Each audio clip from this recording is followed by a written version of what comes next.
मेरे पतिदेव doctor N.P. शोरी सेवानिवृत्त व्याख्याता हैं। बचपन से ही इनके पिताजी नित्य इन्हें श्री हनुमान चालीसा एक बजरंग बाण सुनाते थे। शाम को गोद में लेकर आरती के समय मंदिर ले जाते थे। उनके ही संस्कारों की छाप इनके बाल मन पर पड़ती थी तथा ये भी श्री हनुमान जी को अपना आराध्य तथा श्री राम जी को अपना इष्ट मानने लगे। प्रति मंगलवार को श्री हनुमान जी मंदिर जाया करते। पंचोपचार पूजन एवं सुंदरकांड का पाठ इनका नियम बन गया। जब भी इनके समक्ष कोई कठिनाई आती तो ये जाकर श्री हनुमान जी से प्रार्थना करते और सरलता से उससे मुक्ति पा जाते। यूँ तो जीवन में एक अनेकानेक घटनाएं हों जिसने इन्हें श्री हनुमान जी की कृपा का साक्षात अनुभव हुआ, किंतु यहाँ एक प्रमुख घटना का उल्लेख कर रही हूँ। दिनांक 24 सितंबर 2011 में इन्हें एकाएक ज्वर का प्रकोप हुआ।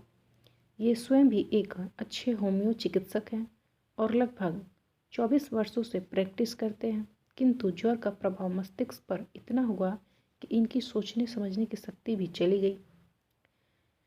4 से 5 दिन स्थानीय चिकित्सा के पश्चात स्थिति बिगड़ने पर इन्हें जिला चिकित्सालय गुना में भर्ती कराया गया। वहां भर्ती हुए 3 दिन निकल गए, किंतु स्थिति लगातार बिगड़ती गई। तब चिकित्सकों ने इंदौर या भोपाल ले जाने का सुझाव दिया। ईश्वर कृपा से तभी इनकी भतीजी और उसके पति इनसे मिलने आए, स्वयं की जीप से मिलने आए। उन लोगों ने तत्काल अपनी जीप से ले जाकर इन्हें भोपाल के एक चिकित्सालय में भर्ती कराया। वहाँ के चिकित्सालयों ने तत्काल परीक्षण करके उपचार प्रारंभ कर दिया। लीवर एवं गुर्दों की सूजन बताई। मूत्र का अधिकांश भाग रक्त में जाने के कारण रक्त भी दूषित हो रहा था, जिससे शरीर में सूजन इतनी अधिक हो गई कि वस्त्रों को फाड़ कर निकालना पड़ा।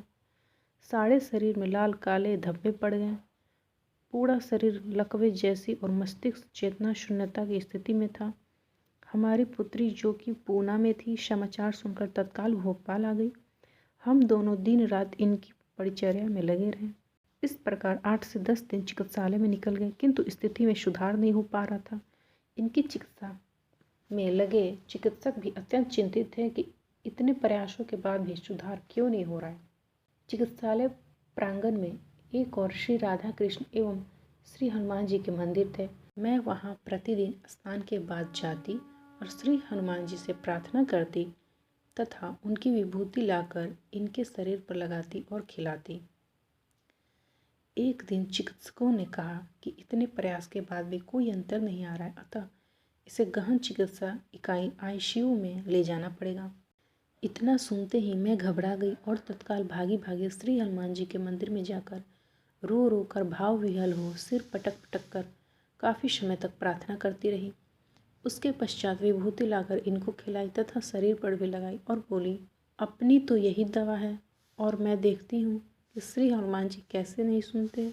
दूसरे दिन चिकित्सक लोग जब मेरे पतिदेव की जांच कर रहे थे तो यह देखकर दंग रह गए कि इनके स्वास्थ्य में एकदम से सुधार कैसे आने लगा। यह तो कोई चमत्कार ही दिखता है, वरना हमने तो इनके ठीक होने की आशा छोड़ दी थी। इसके 2 दिन बाद 6 अक्टूबर 2011 को इन्हें चिकित्सालय से मुक्त कर दिया गया। इनका शरीर काफ़ी कमज़ोर हो गया था। लगभग 20 से 22 दिनों में से कुछ खाया भी नहीं था। चिकित्सालय से छुट्टी के बाद इनके छोटे भाई बच्चे इन्हें गंज बासौदा ले गए। वहाँ 24 से 25 दिन इन्होंने आराम किया। शरीर में शीघ्र ही शक्ति का संचार होने लगा और शीघ्र ही ये चलने फिरने लगे। यहाँ एक विशेष बात का उल्लेख अवश्य करना चाहूँगी कि भोपाल चिकित्सकों से छूटने के बाद इन्हें अपने चारों ओर एक तीव्र प्रकाश की झलक आती जाती दिखाई देती थी। मुझे तो ऐसा लगता है कि यह श्री हनुमान जी की प्रत्यक्ष कृपा थी, जो रक्षात्मक प्रकाश के रूप में चारों ओर से इनकी रक्षा कर रही थी।